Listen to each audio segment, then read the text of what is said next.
ये कहानी है भाग्य का लिखा दुख। उदयपुर के राजा वीर सिंह अपनी रानी यशोधरा के साथ एक रोज किसी साधु से मिले। बाबा, हमारा अभी नया नया विवाह हुआ है। वैसे तो हमारी शादी के 5 साल हो चुके, लेकिन फिर भी मैं इस शादी को नया नया ही मानता हूं। ऐसा क्यों महाराज? जब आपकी शादी के 5 साल हो चुके हैं तो उसे आप नई शादी क्यों मानते हैं? बाबा, महाराज वीर सिंह ऐसा इसलिए मानते हैं क्योंकि अभी तक हमारी कोई संतान नहीं है। हम आपसे यही जानने आए हैं कि हमारी किस्मत में संतान का सुख लिखा है या नहीं, या फिर ये हमारे भाग्य का दुख है जो हमें पूरी जिंदगी झेलना पड़ेगा। आप दोनों अपनी हथेलियां मेरे सामने लेकर आओ और अपनी अपनी आंखें बंद कर लो। जी बाबा। दोनों ने वैसा ही किया। साधु ने दोनों हथेलियों को बड़े ही ध्यान से देखा और आश्चर्यचकित हो गए। अब अपनी आंखें खोल सकते हो आप। क्या हुआ बाबा? हमारी किस्मत में संतान सुख लिखा है या नहीं? चिंतित मत हो, बहुत जल्द आप लोगों के जीवन में एक राजकुमारी आने वाली है। लेकिन लेकिन लेकिन तुम्हारे कुल में एक ऐसी संतान जन्म लेगी जिसकी किस्मत में लिखा है सुख देने वालों को दुख देना और सत्य को खोजते खोजते खुद खो जाना। ये सुनकर दोनों प्रसन्न हो गए, लेकिन रानी यशोधरा डर गई। इसका क्या मतलब हुआ बाबा? सत्य को खोजते खोजते हमारी संतान खुद खो जाएगी? मैं कुछ समझी नहीं। मुझे अपने त्रिनेत्र से जो भी महसूस हुआ वो मैंने आप दोनों को बता दिया। अब इसका मतलब क्या है ये जीवन के साथ खुद ब खुद पता चल जाएगा। वैसे ज्यादा दुखी होने की जरूरत नहीं है। जाओ, जश्न की तैयारी करो। बहुत जल्द खुशियां मिलने वाली हैं और हर किसी की जिंदगी में सुख दुख तो लगा ही रहता है। आपका बहुत बहुत धन्यवाद बाबा। हमें आप पर पूरा विश्वास है कि ये खुशखबरी जल्द मिलेगी हमें। खैर, दोनों खुशी खुशी अपने राजमहल लौट आए। अगले दिन जब राजा वीर सिंह अपनी सभा में अपनी प्रजा के दुख सुन रहे थे, तभी वहां पर रानी यशोधरा की एक दासी आई। महाराज, मैं आपके लिए एक अनूठी खबर लेकर आई हूँ। दासी, हमने तुम्हें कितनी बार मना किया है कि जब हम अपनी प्रजा से वार्तालाप करते हो उस बीच में इस तरह दखल मत दिया करो। मुझे तुम्हारी कोई बात नहीं सुननी। जाओ, महारानी को जाकर बताओ। महाराज, हमें पता है कि आप अपनी प्रजा का बहुत ध्यान रखते हो, लेकिन दासी को देखकर ऐसा लगता है कि वो बहुत जरूरी बात है। एक बार सुन लीजिए ना महाराज। धन्यवाद बाबा। महाराज, रानी यशोधरा माँ बनने वाली है। यही खुशखबरी मैं आपको देने आई थी। ये सुनते ही राजा वीर सिंह अपने सिंहासन से उठ खड़े हुए। उनके चेहरे की खुशी वहां पर बैठा हर एक इंसान महसूस कर सकता था। अरे, ये बात तो तुम्हें पहले बतानी चाहिए थी ना। दासी, ये लो उपहार, ये भी लो, ये भी ले जाओ। हाँ, आज हम बहुत खुश हैं। आज से तुम रानी यशोधरा की मुख्य दासी कहलाओगी। सेनापति विराट और मंत्री जी। जी महाराज। आप दोनों मिलकर जश्न की तैयारी करो। हमारी प्रजा की मदद ले लेना, लेकिन ये पूरा राज्य दुल्हन की तरह चमकना चाहिए आज रात तक। जी महाराज, आप बिल्कुल भी फिक्र ना करें। हम अभी से काम शुरू कर देते हैं। चलो मंत्री। पूरे राज्य में खुशी की लहर दौड़ पड़ी। चारों तरफ सजावट का काम चलने लगा। खाना बनाने वाले खाना बनाने लगे। राजा वीर सिंह खुशी खुशी रानी यशोधरा के कक्ष में पहुंचे, लेकिन रानी यशोधरा के चेहरे पर दुख और डर साफ नजर आ रहा था। महारानी, इतनी खुशी वाले मौके पर आपका चेहरा इतना मुरझाया हुआ क्यों है? महाराज, खुश तो मैं भी हूँ, लेकिन बार बार मुझे उन साधु बाबा की बात याद आ रही है। वो बात मुझे बहुत डरा रही है। देखो महारानी, जिंदगी में उतार चढ़ाव आते ही रहते हैं। दुख भी आता है, सुख भी आता है, बहुत सारी घटनाएं भी होती हैं, उनसे हमें डरना नहीं चाहिए।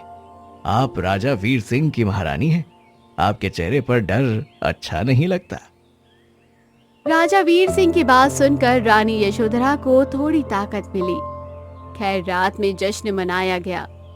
अब पूरे राज्य में पूरे 9 महीने तक जश्न मनता रहा। पूरा गांव राजा विक्रमादित्य के महल में ही खाना खाता। 9 महीने बाद रानी यशोधरा ने एक बहुत ही सुंदर राजकुमारी को जन्म दिया। महाराज, महारानी यशोधरा ने एक बहुत ही सुंदर राजकुमारी को जन्म दिया है। उनके चेहरे का तेज बिल्कुल आपके जैसा है। दासी, एक बार फिर से तुमने बहुत ही अच्छी खबर सुनाई है। ये लो मेरी तरफ से उपहार। क्या हम अपनी राजकुमारी को देख सकते हैं? हाँ महाराज, क्यों नहीं, महारानी आपका इंतजार कर रही है। राजा वीर सिंह रानी यशोधरा के कक्ष में गए तो देखा छोटी सी राजकुमारी मुस्कुरा रही थी, लेकिन रानी यशोधरा एक बार फिर से डर गई। हमारी राजकुमारी कितनी प्यारी लग रही है। अब ऐसा मुरझाया हुआ चेहरा इसके सामने मत रखो, वरना बचपन से ये भी डरपोक बन जाएगी तुम्हारी तरह। जी मां। उन दोनों ने मिलकर अपनी पुत्री का नाम रखा था राजकुमारी अंशिका। धीरे धीरे राजकुमारी उस महल में बड़ी होने लगी, लेकिन बचपन से ही वो बिल्कुल शांत और गहरी सोच वाली कन्या थी। जब वो 10 साल की हुई तब उसने रात में एक अजीब सा सपना देखा। सपने में उसने एक खून से सना हुआ ताज, एक बंद महल का दरवाजा और एक गुप्त सुरंग में जलती हुई मशाल देखी। तभी अचानक उनकी नींद खुल गई और वो चीख कर उठ गई। क्या हुआ राजकुमारी, तुमने कोई अजीब सा सपना देख लिया क्या? माँ, मैं एक सपना बचपन से बार बार देखती चली आ रही हूँ। मुझे एक खून से सना हुआ ताज और एक बंद दरवाजा और एक सुरंग के अंदर चलती हुई मशाल दिखाई देती है। मैं यही सपना हर रात देखती हूँ, जो मुझे परेशान करता रहता है। ये सुनकर रानी यशोधरा घबरा गई। दूर खड़े होकर राजा वीर सिंह ये सब बात सुन रहे थे। रानी का डरा हुआ चेहरा देखकर वो कक्ष के अंदर आ गए। राजकुमारी, तुम राजा वीर सिंह की पुत्री हो। वीरता हमारे खून में दौड़ती है, तुम्हें डरने की कोई जरूरत नहीं। भला सपनों का भी कोई अस्तित्व होता है? जी पिताजी, मैं बिल्कुल नहीं डरती। मैं तो सिर्फ अपने सपने के बारे में माता श्री को बता रही थी। माँ, आप डरना बंद करो, डरने वाली कोई बात नहीं है। खैर, रानी यशोधरा राजकुमारी अंशिका के साथ बातचीत करने लगी। दोनों के चेहरे से अब डर गायब हो चुका था। ये देखकर राजा वीर सिंह को अच्छा लगा। राजा वीर सिंह वहां से चले गए। तभी सेनापति विराट ने उनसे कहा, महाराज, काफी दिन हो गए हम शिकार पर नहीं गए। चलिए ना, शिकार करने चलते हैं। ये कैसी बात कर रहे हो सेनापति? भला हम शिकार पर कब गए? हमने तो आज तक किसी भी जीव का शिकार नहीं किया और ना ही हमें ऐसा कोई शौक है। दूसरे की जान हमारे लिए उतनी ही प्यारी है जितनी कि तुम सबकी। हाँ महाराज, हमें अच्छी तरह पता है आप शिकार नहीं करते। हमारे कहने का मतलब था, चलिए जंगल की सैर करके आते हैं, वहां के जानवरों से मिल आते हैं। आसपास वहां गरीब लोग रहते हैं, उनके हालचाल ले लेते हैं। तुमने ये बिल्कुल सही कहा सेनापति। चलो आज जंगल की सैर करके आते हैं। मंत्री जी, आप भी तैयार हो जाइए, चलते हैं। अरे मंत्री जी को यहाँ काम करने दीजिए महाराज। मेरे जैसे सेनापति के होते हुए आपको किसी और की क्या जरूरत। चलिए, घोड़े तैयार हैं। बिल्कुल सही कहा सेनापति। मंत्री जी, आप अपना ख्याल रखिए, हम शाम तक आ जाएंगे। जी महाराज, आप बिल्कुल भी फिक्र ना करें। राजा वीर सिंह अपने सेनापति के साथ जंगल घूमने चले गए, पर वहां पर ना कोई जानवर था, ना कोई गरीब इंसान। कहाँ रह गए ये लोग? मैं कितनी मुश्किल से अकेले में महाराज को लेकर आया था। ये लोग मुझे ही फंसा देंगे। अरे सेनापति, यहाँ ना कोई गरीब आदमी दिख रहा है और ना कोई जानवर। क्या दिखाने लाए हो तुम मुझे यहाँ? चलो चलते हैं वापस, मुझे यहाँ वैसे कुछ ठीक नहीं लग रहा। चलिए ना महाराज, थोड़ा जंगल के दूसरी तरफ देखते हैं, शायद वहां कोई गरीब दिख जाए। यहाँ अक्सर मैंने कुछ गरीब लोगों को झोपड़पट्टी बनाकर रहते हुए देखा है। बेचारे भूखे रहते हैं, इसीलिए मैं चला आया आपको लेकर। सेनापति उन्हें लेकर पूरे जंगल में इधर उधर भटकता रहा, लेकिन जब राजा वीर सिंह को वहां कुछ नहीं मिला तो जबरदस्ती सेना को लेकर वापस अपने राज्य लौट आए। खैर ऐसे ही दिन बीत रहे थे। धीरे धीरे राजकुमारी जवान हो गई। वो अब और भी ज्यादा खूबसूरत और आकर्षित लगती है। एक दिन पड़ोसी राज्य के राजकुमार अर्जुन राजा वीर सिंह के सभा में आए। महाराज की जय हो। मैं आपके पड़ोसी राज्य का राजकुमार हूँ। मेरा नाम है राजकुमार अर्जुन। मैं आपकी पुत्री से विवाह करना चाहता हूँ। राजकुमार, अपनी पुत्री का विवाह हमने अपनी पुत्री पर ही छोड़ दिया है। अगर वो कह देगी तो हम आपका विवाह उनसे जरूर कर देंगे।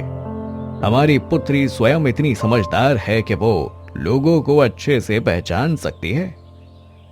उस दिन के बाद राजकुमार अर्जुन और राजकुमारी अंश आपस में मिलने लगते हैं और दोनों के बीच प्रेम पनपने लगता है। एक रोज जब दोनों अपने राज्य में भ्रमण कर रहे थे तब राजकुमारी अंशिका, आप इतना खामोश क्यों रहती हैं? क्या हमसे कोई भूल हो गई? अगर हम आपको पसंद नहीं है तो हम यहाँ से बिना कुछ बोले चले जाएंगे। कोई जबरदस्ती नहीं करेंगे आपके साथ। नहीं अर्जुन, ऐसी कोई बात नहीं है। इतने दिनों से मैं आपका स्वभाव देख रही हूँ, बहुत अच्छा है। आप बहुत अच्छे योद्धा भी हैं।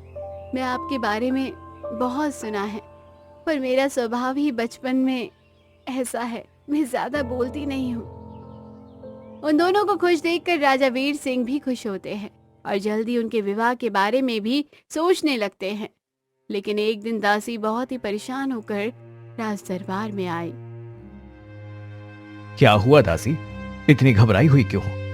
ऐसा लगता है पहली बार तुम कोई खुशखबरी नहीं बल्कि कोई दुख की खबर लेकर आई हो। बहुत बड़ी दुखद घटना हुई है महाराज, जल्दी चलिए मेरे साथ। मंत्री जी, सेनापति, आप भी जल्दी राजकुमारी को लेकर हमारे पीछे पीछे आई हैं। दासी उन सबको लेकर गांव के कुएं के पास चली गई। उसको महारानी यशोधरा का मृत शरीर पाया गया। वहां पर अंशिका के साथ साथ राजकुमार अर्जुन भी मौजूद था। तुरंत ही सेनापति विराट ने सिपाहियों के साथ मिलकर उनके मृत शरीर को बाहर निकलवाया और उनका अंतिम संस्कार कर दिया। राजकुमारी अंशिका तो सदमे में चली गई। महाराज का भी बहुत बुरा हाल हो गया। सेनापति, ये सब अचानक क्या हो गया? कौन होगा इन सब के पीछे? महाराज, मुझे तो कभी कभी इस राजकुमार अर्जुन के ऊपर शक होता है। अभी तक विवाह नहीं हुआ, फिर भी हर वक्त ये हमारे राज्य में राजकुमारी के साथ घूमता रहता है। पक्का इसके पिता ने ये राज्य हड़पने के लिए ये सब चाल चली होगी। ये सुनकर अचानक राजा वीर सिंह का माथा सनक गया। वो तुरंत सेनापति के साथ राजकुमार अर्जुन से मिले। राजकुमारी भी वहां मौजूद थी। राजकुमार अर्जुन, हमारे मंत्रिमंडल का शक आपके ऊपर भी जा रहा है। कहीं महारानी को रास्ते से हटाने में आप लोगों का कोई हाथ तो नहीं? क्योंकि हर वक्त आप हमारे राज्य में ही मौजूद रहते हैं, जबकि अभी तक आपका विवाह भी नहीं हुआ हमारी राजकुमारी के साथ। महाराज, आपका शक जायज है, लेकिन जरा आप ही सोचिए, अगर इन सब के पीछे मेरा हाथ होता तो मैं अब तक यहां से गायब हो चुका होता। और भला मैं ऐसा क्यों करूंगा? मुझे सत्ता का लालच बिल्कुल नहीं है, और ना ही मेरे पिता को। अर्जुन बिल्कुल ठीक कह रहे हैं पिताजी, लेकिन चिंता मत कीजिए, मैं पता लगा कर रहूंगी कि मेरी माँ को हमसे जुदा करने वाला आखिर है कौन। तब तक पिताजी, आप एक बार अर्जुन के पिता से मिल लीजिए, क्योंकि किसी पर भी पूरे तरीके से विश्वास नहीं किया जा सकता। राजा वीर सिंह अर्जुन के साथ जाकर उनके पिता महाराज विक्रमादित्य से मिले। विक्रमादित्य को देखते ही राजा वीर सिंह पहचान गए। अरे विक्रमादित्य, यहाँ तुम्हारा राज्य चलता है और अर्जुन तुम्हारा पुत्र है, ये तो मुझे पता ही नहीं था। आप दोनों एक दूसरे को जानते हो? बेटा, मैं और वीर सिंह बचपन के मित्र हैं। हम दोनों एक ही गुरुकुल में शिक्षा लेने जाते थे। वीर सिंह तो मुझसे भी बड़े योद्धा है। क्या हुआ वीर सिंह, कोई बात हो गई क्या? राजा वीर सिंह ने सारी बात विक्रमादित्य को बता दी। तो इस तरह अर्जुन पर भी शक खत्म हो चुका था। इधर राजकुमारी अंशिका अकेले ही छानबीन में लगी हुई थी। तभी एक रात उसे महल के किसी कोने में हाथों से लिखा हुआ एक अधूरा पत्र मिला, जिस पर उनकी माँ के हाथों से लिखा गया था, बेटी अगर ये पत्र पढ़ रही हो तो इसके आगे मेरी माँ क्या लिखना चाहती थी।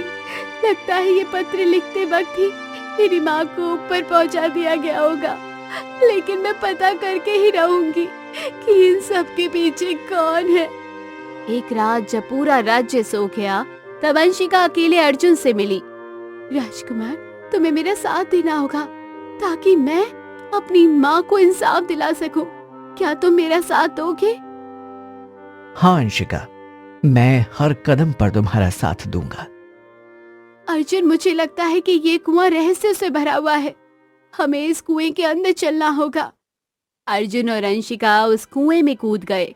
वहां उन्हें एक ऐसा दरवाजा दिखा जैसा अंशिका सपने में देखा करती थी। अर्जुन ने लात मारी तो अंदर एक बहुत बड़ी सुरंग थी जिसमें मशालें जल रही थी। ये क्या? ये हूबहू वैसा ही है जैसा मैं सपनों में देखा करती थी। अर्जुन, चलो और अंदर चलकर देखते हैं। धीरे धीरे दोनों आगे की तरफ बढ़ने लगे। तभी उन्हें कुछ लोगों की आवाजें सुनाई थी। दोनों चुपचाप खड़े होकर सुनने लगे। अंदर एक बहुत बड़ा कमरा जैसा बना हुआ था जिसमें सेनापति विराट, एक साधु और एक राजा था। सेनापति विराट, इतने साल बीत गए, इतने सालों में तुम सिर्फ महारानी को ऊपर पहुंचा पाए। अभी तक राजा वीर सिंह जिंदा है और उसके जीते जी ये राज्य मेरा नहीं हो सकता। इतना अच्छा मैंने कुछ सालों पहले आपको दिया था, लेकिन आपके सिपाही वक्त पर पहुंचे ही नहीं। मैं राजा वीर सिंह को अकेले उस जंगल में लेकर गया था ताकि वहीं पर उनका काम तमाम हो सके, लेकिन आपका कोई सेनापति वहां आया ही नहीं। बड़ी मुश्किल से मैंने रानी यशोधरा को तो ऊपर पहुंचा दिया है। थोड़ा वक्त और दीजिए, मैं राजा वीर सिंह को भी ऊपर पहुंचा दूंगा। इसका मतलब ये सेनापति मिला हुआ है। इसी ने मेरी माँ को ऊपर पहुंचाया है। अर्जुन, आज देखती हूँ मैं तुम कितने बड़े योद्धा हो। इन तीनों को पकड़कर मेरे पिता के सक्षम अभी पेश करो। तुम फिक्र मत करो राजकुमारी, तुम राजमहल पहुंचो, इन तीनों को अभी मैं लेकर आया। अर्जुन तुरंत अंदर गया और तीनों को पकड़कर राजा वीर सिंह के सामने पेश कर दिया। अंशिका ने सारी कहानी अपने पिता को बता दी। साधु बाबा, आप, इसका मतलब आप भी इन लोगों के साथ मिले हुए थे। जो आपने मेरी बेटी के बारे में भविष्यवाणी की थी वैसा ही सच होता जा रहा है। इसका मतलब वो सारी घटनाएं आपने ही रची हैं। मैं कोई साधु नहीं हूं, मैं तो महाराज कुलवंत का मंत्री हूं। ये जो मुझसे कहते जा रहे थे मैं करता जा रहा था। सेनापति विराट, मैं सबसे ज्यादा भरोसा अगर किसी पर करता था तो वो तुम पर, लेकिन तुमने ही हमारे साथ धोखा किया। इसी वजह से उस दिन तुम मुझे जानबूझकर जंगल में लेकर गए थे। अच्छा हुआ वहां पर कुछ नहीं हुआ। राजा वीर सिंह, मैं तो तुम्हारा राज्य हड़पना चाहता था, लेकिन इस अर्जुन की वजह से सब कुछ बेड़ा गर्क हो गया। राजा कुलवंत, तुम तो मेरे पुराने दुश्मन हो और राज्य युद्ध करके सीना तान के जीते जाते हैं, इस तरह धोखाधड़ी करके नहीं। धोखाधड़ी करके राज्य जीतने का चलन तो आगे कलयुग में हो सकता है, लेकिन अभी ऐसा कुछ नहीं होता। अर्जुन, इन सब को कारागार में डाल दो और कड़ी से कड़ी सजा का इंतजाम करो। चल, अब तेरे जैसे गद्दार सेनापति अगर होंगे तो देश तबाह हो जाएगा। अर्जुन ने उन तीनों को कारावास में डाल दिया, हमेशा हमेशा के लिए। कुछ दिनों बाद राजा वीर सिंह ने अपनी पुत्री का विवाह अर्जुन के साथ बड़े ही धूमधाम से कर दिया। उसके बाद राजा विक्रमादित्य और राजा वीर सिंह सब एक साथ मिलजुल कर रहने लगे, क्योंकि अब दोनों समधी भी बन चुके थे। राजा वीर सिंह ने अपना राज्य अर्जुन को सौंप दिया। राजकुमार अर्जुन, मेरा मेरी बेटी के अलावा कोई और नहीं है। इसलिए आज से ये राज्य तुम दोनों को ही संभालना है। मेरी बेटी का तेज दिमाग और तुम जैसे योद्धा ही इस राज्य को संभाल सकते हैं।